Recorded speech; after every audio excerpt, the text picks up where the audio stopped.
And we thought, well, wouldn't it be nice if you had an open source debit credit database, a financial transactions database that you can just do a transplant into the switch. You could have like a central bank switch for the whole developing world. And here's the database to power that. And you just write a little bit of API code around it. And there you go, and you can power a country. And I thought personally, like this technology is too valuable not to be open source. Hey, this is Brian, and you're listening to Jamstack Radio, a bi-weekly series where we discuss modern web development with maintainers, founders, and developers. Jamstack Radio is brought to you by Heavybit, the leading investor in developer-first startups. For more information, visit heavybit.com. If you're interested in being a guest on the show, or if you'd like to suggest a topic, find us on Twitter @Jamstack Radio. Welcome to the installment of Jamstack Radio. On the line, we've got Joran from TigerBeetle. How you doing? Hey, Brian. So great to be here. Thanks for having me. Yeah, it's a pleasure. Like, we've been going back and forth in email. We've had a couple conversations and got connected through D's. So super happy to make that connection. I've actually heard of TigerBeetle for a while now, at least 6 months, and was happy to get that introduction. Why don't you introduce us to who you are and how you got here? I'm the founder, CEO of TigerBeetle and a self-taught coder. So I looked over people's shoulders, as the 286 was unboxed. My father and my sister setting it up, and people later, coding and looked over their shoulders. So I got into BASIC, and that was the beginning of hitting my head against the wall many times and learning perseverance. And then I became a staff engineer at one point, and founder and CEO of TigerBeetle. Excellent. I know you have South African background. Are you in South Africa today? So there's a saying, I love databases so much I live next to Table Mountain, and that is true for me. So I live in Cape Town, South Africa still. I was just pretty lucky. I was playing five-a-side soccer on the AstroTurf and bumped into someone working for a startup in the Bay Area. They had an office in Cape Town, and so I got involved with that, and that eventually led to TigerBeetle. Yeah, excellent. So I'd love to find out like the sort of origin story of TigerBeetle and like what prompted you to build this company, because it's actually rather unique in a bunch of different ways. Like your decisions to use Rust and Zig, I'm super intrigued about, but also even the problem you're looking to solve. So like supporting financial institutions and their databases. What's the origin of this interest? Yeah, so TigerBeetle it's a financial transactions database. Normally databases give you SQL transactions, and then they always say, well, you get ACID so that Alice can pay Bob. But the debit credit primitives for Alice to pay Bob are not in most databases. So TigerBeetle is a financial transactions database. So like Alice can pay Bob and you debit credit, in TigerBeetle out of the box, like in your Node.js client. Don't have to write SQL, get a very nice API to do that. Just pure debit credits, exactly what you need if you're fintech or if you're just any kind of business and you want to record your business transactions and you want a debit credit schema, which is a very nice way to do it. So origin story was I bumped into Coil, a very cool startup in the Valley. It was founded by Stefan Thomas, who was the CTO of Ripple, and was kind of more interested with Coil in exploring real existing payment systems. How do you connect them all that you can send money from your bank to a digital wallet or to a mobile network in Africa somewhere, and then from there on. So the interledger protocol, what the internet did for home networks. So I grew up playing Doom 2 or Duke Nukem over serial cable before the internet existed. And my story is very much like growing up with the internet, like that first CompuServe modem that was covered in wetsuit. And then how that connects. So the internet made a network of networks, but in the payments world, currently today, everybody is their own network. So Bitcoin will say, come and join our network and we'll solve global payments, And Ethereum will say that, and the banks, you have their own networks, and there's Swift, and it's all networks and networks and networks, but where is the internet of networks? So this was the vision for Coil, is the interledger protocol modeled on the internet protocol. And how can we send money as if we send email, agnostic of whatever technology it is, whether it's old or new, So I joined Coil as a consultant, and they were partnering with the Bill and Melinda Gates Foundation on an open source payment switch for Asia, Africa, developing countries to run, and open source. So you can give people access. A few billion people in the world are actually excluded from the financial markets. There's no ATM in their town. They don't have a bank account. How do they? Everything is cash. So they walk kilometers or miles just to, send money home. They have to put it in the suitcase, take it on the bus sometimes. So the idea was like everybody has a cell phone. How can people use their cell phone to send money back home? And you start to do that, you save people time, and you can lift people above the critical poverty line. That was what the Gates Foundation are doing with the Mojo Loop switch and open source. So Coil were partnering basically to connect this switch with Interledger protocol. So now you're connecting the whole world, network of networks, bringing internet ideas into this very old world of payments. And then straight away, this is the thing you realize is that with the internet scale, now, before it was like Doom 2, serial cable, 2 computers. Internet comes along, massively multiplayer online games. Like the scale, it just explodes. Yeah. The same thing happens with payments. So this was what the Mojo Loop switch was looking at. It's like, how do we now handle this performance? So I came on, increased the performance of the switch. And then I looked at the switch and I saw, again, every SQL database is promising ACID so that Alice can pay Bob. And so the switch was building around MySQL, and they had the whole, there's many people working on this, and they were trying to do debit credit. And we thought, well, wouldn't it be nice, like if you had an open source debit credit database, a financial transactions database that you can just do a transplant into the switch, kind of like Ruby on Rails was extracted out of Basecamp, a real world problem. You could see, like, wouldn't it be nice if you could spin up a blog, in 15 minutes or 5 minutes? And we were like, well, wouldn't it be nice if you could have like a central bank switch for the whole developing world? And here's the database to power that. And you just write a little bit of API code around it. And there you go, and you can power a country. And we make this open source so that like fintechs can use it and bigger companies can use it, Airbnb or Uber or whatever, tracking rides or bookings, or whenever there's like a business transaction, let's just give them the database to power that first class. So that's the origin story, I guess. Just realizing that, we build these things around a general purpose database. It's kind of like building a car with an engine. But what if you had like the car out of the box and it's Formula One, just designed for this? It's, purpose built for transactions processing. I think this is the funny thing. People will know this term OLTP, and we use it. We say online transactions processing, and in the same sentence we say general purpose database. But actually, there's a bit of a mismatch. There's from general purpose to transactions processing. There's so much work you got to do. So we're like, well, what if we were like, just think of like, what do you need for transactions processing? It's debit, credit. Can model any kind of business transaction, financial transaction. So it's not only payments. You could do financial accounting for money, or even just counting. Like, how do we count? Okay, let's say we're building a serverless startup. We need to track usage of our API. How do we count usage that isn't MapReduce billing, log scraping every 15 minutes? How can we do that in real time so that our users can have real-time spend caps, or we can give them like instant visibility into their serverless usage spend? And as soon as you start looking at that, things become, again, so transactional. You're moving from like billing once a month or every 15 minutes to every second. Your number of transactions, again, goes up. So that's the TigerBeetle.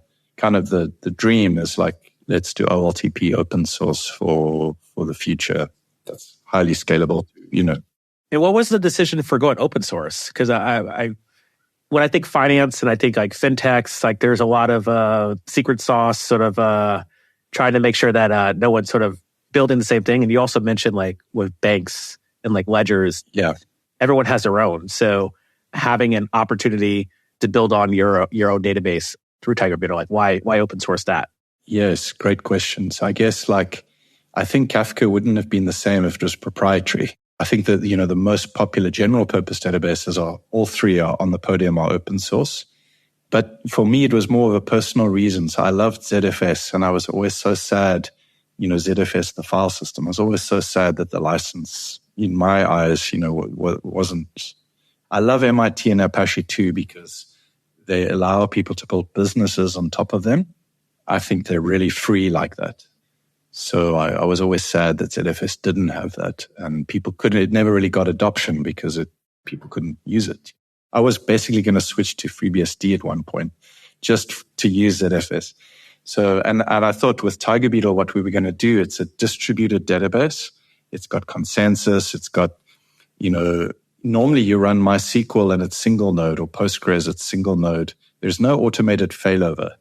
And TigerBeetle has all these things. You run a cluster, it's a single binary, you run it on a few machines, and you can't take this thing down. You can corrupt the disk. It's like ZFS, it self-heals. It's got all this cool stuff that I always wanted from my database. And I thought personally, like, this technology is too valuable not to be open source, because I wouldn't want to work on this if I don't know it's going to be around in 10 years as open source. Because this is the thing with TigerBeetle. You can take the financial transactions, business logic out. It's very much inspired by Ruby on Rails. You can build any kind of database with TigerBeetle. It's actually a database framework like Rails. It's open source. We haven't packaged that framework up yet. So at the moment you see Basecamp, but actually there is a Ruby on Rails like database framework in there that you can create, all kinds of databases in 15 minutes. This is the vision. So again, like learning from the web. Yeah, this is interesting because before we hit record, we were talking about like this like cyclical nature of the web, and interesting to hear like your sort of Doom 2 origin story of like growing up with the internet. Because I'm slightly younger than you are, so I was a bit younger trying to run Doom 2 and Wolfenstein and Duke Nukem and stuff like that. But I figured it out, and I'm also here because of that. I think being able to look back in the past and take like basically remix or take samples of things that worked. I'm super intrigued by this framework that TigerBeetle is like sitting on top of. I'm also curious about like the business model for the product. So you have a package solution, it sounds like today. Are you now going to institutions in Africa to support getting onto basically, I was going to say get it on the internet, but basically get connected into a network to then make it easier for folks to make transactions, as you were sort of explaining? Yeah, so TigerBeetle is a US company. Most of the team are in the US, but we also see ourselves as, global remote. And the reason for that is so that we're always we want to serve everybody, like not Africa only, not Europe, not Asia, like America and everywhere. So we've been very intentional about, we have two of the team are in Brazil, South America, some are in Europe, some are in Cape Town, some are in the US. We're not yet in Asia, that'll come. But the idea is that we're a distributed database built by a distributed organization. So the Gates Foundation are now integrating TigerBeetle into the switch, and that switch is going around the world into all over. People in Latin America are interested, in Africa and Asia and India. And that switch is open source. So if TigerBeetle wasn't open source, it wouldn't be touring along. Yeah. So it has to be. And actually, I think this was kind of my own journey. There was a point where I realized, wow, we could build a financial transactions database that could be 1,000 times faster than if you built over general purpose, because we could design for the whole problem. But the second big step in the journey as a founder was realizing open source and business are orthogonal. And I think a lot of people make the mistake of thinking they are competing, or there's a point that you naturally switch, you pull the rug. And I always get upset when I see that, because I think it's so sad. People don't understand that business model and open source are orthogonal. So usually you see people damaging trust when the business isn't going well. And that's really like when you don't want to do that. Like you actually want to look at why is the business not going well. Usually there's other reasons. If you look at the IPO, they've been sliding for years. This is not. And then this is the sad thing, is that the CEO, whoever, will make open source the scapegoat, and everybody believes it. And I think, no, it's just, there's other reasons there. And, yeah. Drama was made out of open source, but actually the business is the problem. So I think this is the thing that I realized is, and it's a big relief, is that open source and business are orthogonal. And then the other lesson I learned was that the best business is built on trust. So especially if you're tracking financial transactions, why should people trust TigerBeetle is the database. And it's because it should be 10 times safer than anything else. Because, the alternative is general purpose database with 10,000 lines of JavaScript code. And I've spent 10 years in the JavaScript world, but it's not necessarily the language you want for if you do a DIY financial transactions database. So trust is everything. And I think we realized that open source actually is how you build trust, and it's how you keep trust. That's why you stay open source. Yeah. But in this business especially, it's trust. That's what we sell, is that we've built TigerBeetle. We took no shortcuts. People can see that in the technology, in the way we built it, which we could go into, all the design decisions. It all comes down to trust. Two things I learned quickly is just that there's a lot of startups, they will say open source is great. It's too expensive. Who's going to run it for me?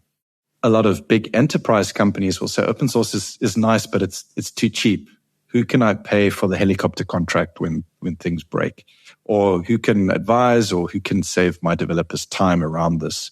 They've got people to deploy it, but they still want to pay for insurance to sleep well, or just for expertise. And again, it comes down to trust. So who do startups trust to run it for them? Open source is too expensive. And then for enterprise, open source is too cheap.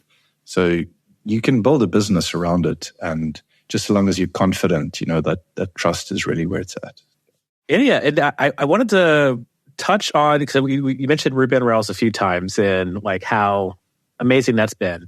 But you made a technical decision to use, one, TigerBeetle is like its own standalone database. So like we're not talking Postgres extensions here. Like you're opting into TigerBeetle. But the other thing is you made the decision to use Rust and Zig, which I think are both cutting edge languages. Oh, just a correction. So we don't actually use Rust. We use 100% Zig. Okay. But we do say to other people, like, look, it's Rust and Zig. And, for some projects, pick Rust. So Matt Cladd, who wrote Rust Analyzers on the TigerBeetle team. And we've got some other people, working with us contracting who are like very senior in Rust. So, but we don't actually use any Rust. I appreciate the correction too as well. So then my question now is like, why Zig? Why not Rust? Yeah, I've been following Zig for like since its earliest days, and it's been saying like I think Bun is the other project I could think of that has Zig in production. So I guess the question is like, is there friction? Like, how are you hiring folks and getting them on board to then do Zig?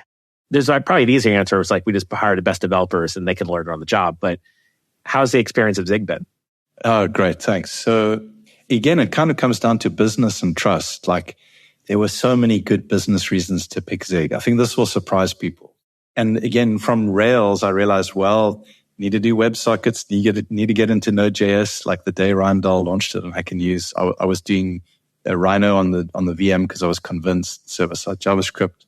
And it kind of everything I learned for Tiger. So why Zig is because of JavaScript. So I spent 10 years Node.js ecosystem. I loved it. I learned so much.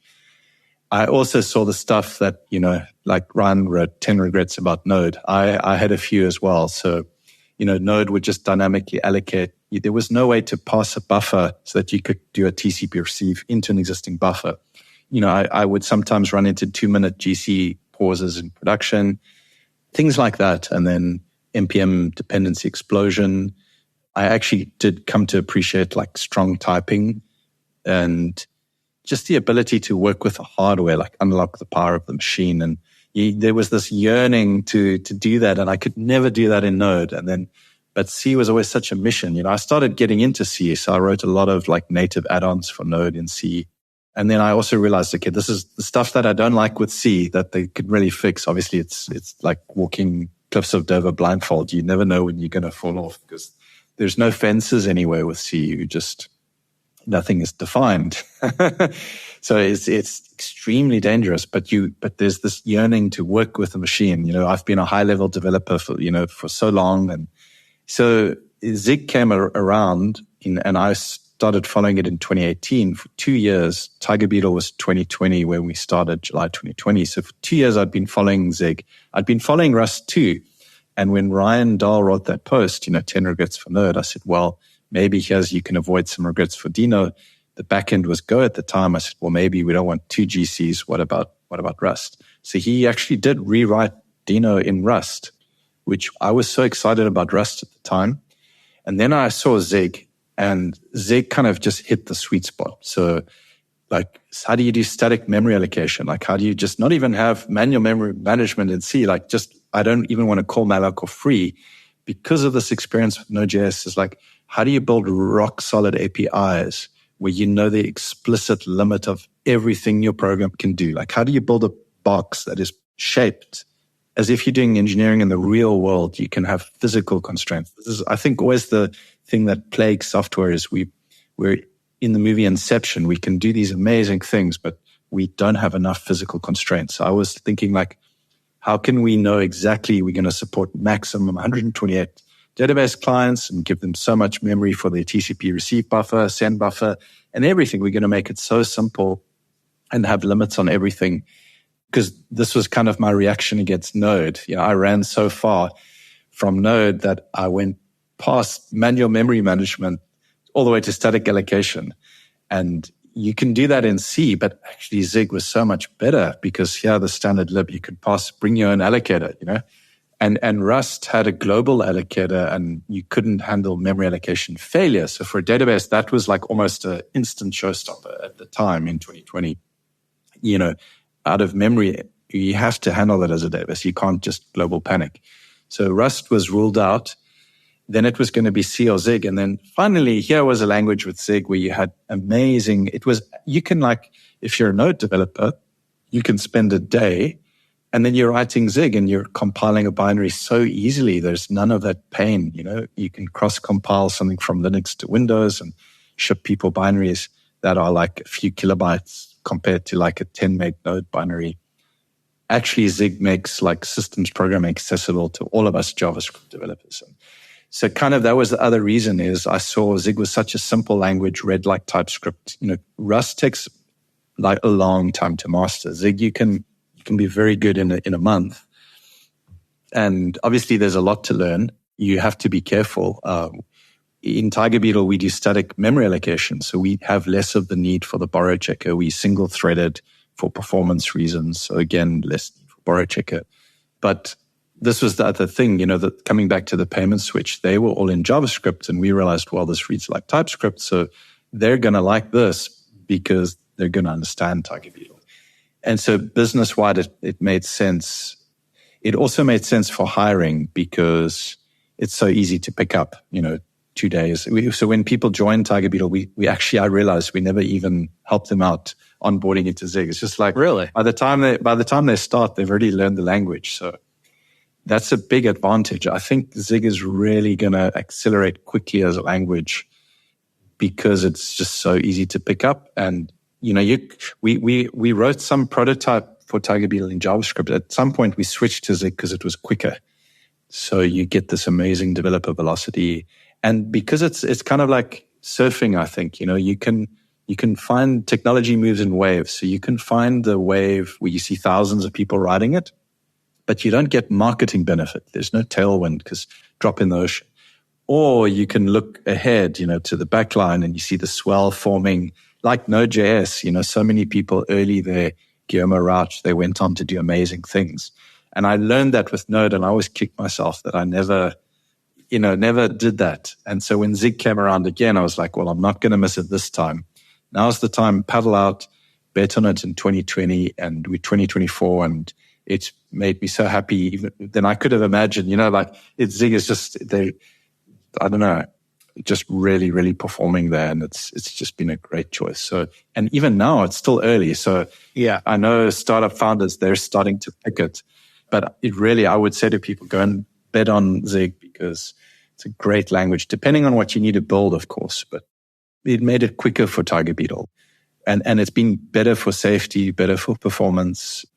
Zig is actually amazingly high quality compared to, you know, other runtimes. Zig just is very high standard. So, you know, it's pre 1.0 because they want to do language changes. But for us, in terms of stability and quality, the compiler is really top notch. So, which is what we look for, you know? Yeah, I mean, I'm fascinated by this because I think folks are first to the gate on a successful language that has all these benefits. the benefit is that you guys are open source. So folks can watch this trajectory of like how TigerBeetle is sort of growing.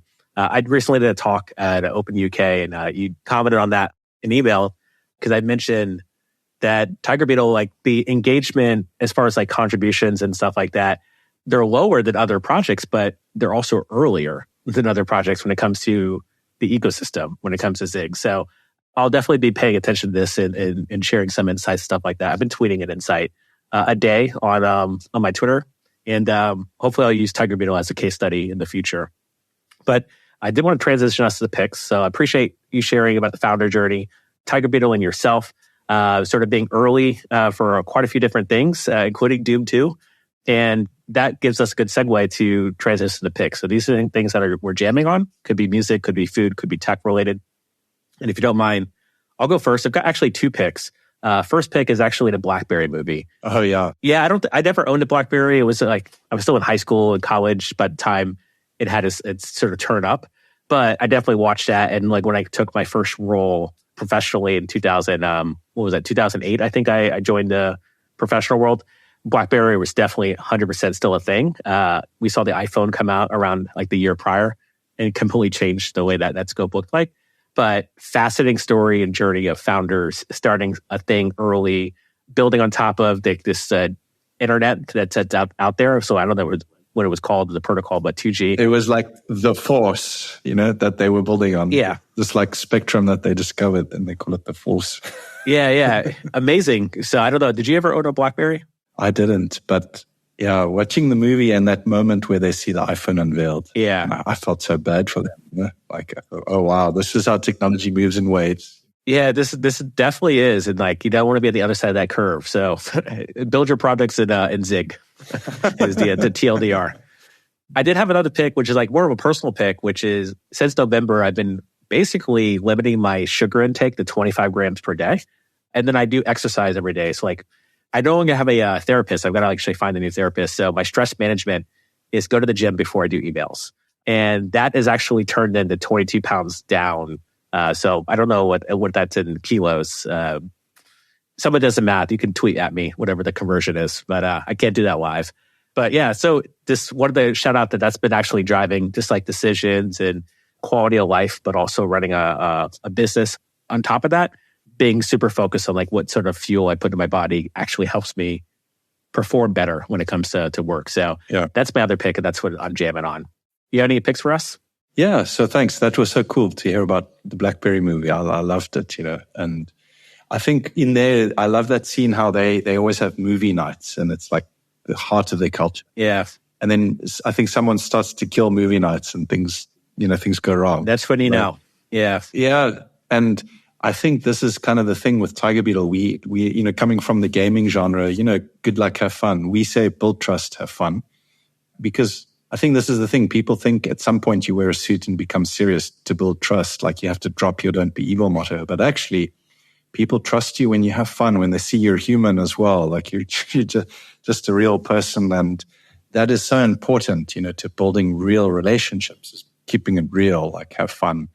So one of the things we love to do, our equivalent movie night, is we have what we call Tiger Tracks. So we do weekly releases of TigerBeetle, and every release there's a change log, and we drop a little Tiger Track in. So like you read the change log, unlock a Tiger Track. But internally as a team, we just listen to so much music. I actually almost became I would have either become a full-time musician or coding. And I realized I code better than I sing. So I write code better. Yeah, I mean, keep the dream alive. There's always open mics and build up the muscle memory again. Yeah, so this is actually our T-shirt, it's the Tiger Band, but the rock-on sign. That's our music heritage so much in TigerBeetle. So. That's amazing. I love that having this bits of culture. We actually did a pizza tour in New York because our product is opensauce.pizza. Yeah. It also is opensauce.com, but yeah, we've done pizza tours in a few different places. And it's like not everybody eats pizza. So like we do expand. We'll be expanding differently in the next offsite, but no one's lactose intolerant on the team. I would so love to join one of those tours. I'm in New York soon. Maybe we must catch up. Yeah. We just did a pizza party with a few founders and devs in Portland. So I think we might keep that going along. So when we have team doing like a conference or whatnot, we'll organize a pizza party in the future. But I'll let you know when we're near a city. Oh, please. Favorite spot in New York for pizza? I did really enjoy Joe's, which is kind of like a staple, but also it's kind of like the the Philly cheesesteak. Like the Philadelphia folks don't like those cheesesteaks that everyone gets recommended, so Joe's is that one. I did enjoy Prince Pizza, which is the Sicilian square pizza. Amazing stuff. So Prince Pizza, probably the best. Okay. Which is like not a very like Italian New York style pizza, but I'm a millennial, so I'd say that one. Awesome. I'm going to go get open source at Prince Pizza, yeah. Excellent. Well, thanks so much for the conversation. Oh, thanks so much. And listeners, keep spreading the jam. That's all we have time for today. If you're interested in being a guest on the show, or if you'd like to suggest a topic, find us on Twitter at Jamstack Radio.